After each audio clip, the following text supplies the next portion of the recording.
கோடி ரூபாய் குடுத்தாலும் சில விஷயம் நான் செய்ய மாட்டேன். அதுல ஒண்ணு தான் இந்த வெஜிடபிள் சாப்பிடுறதுன்னு என் ஹஸ்பண்ட் அடிக்கடி சொல்லுவாங்க. அவங்களுக்கு இந்த கேரட், பீன்ஸ், கேபேஜோலாம் என்ன ப்ராப்ளம்னே தெரியல. இதெல்லாம் சேர்த்து சிம்பிளா ஒரு ஃப்ரைட் ரைஸ் தான். ஃப்ரைட் ரைஸ பொறுத்தவரைக்கும் எந்த ரூல்ஸுமே கிடையாது.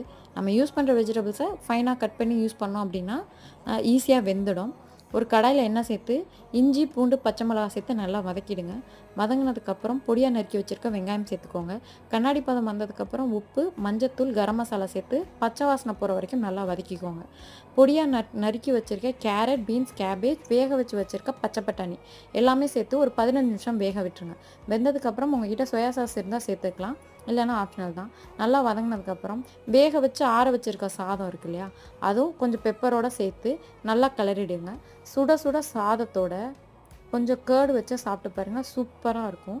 கண்டிப்பாக ட்ரை பண்ணி பார்த்துட்டு கமெண்டில் சொல்லுங்கள்.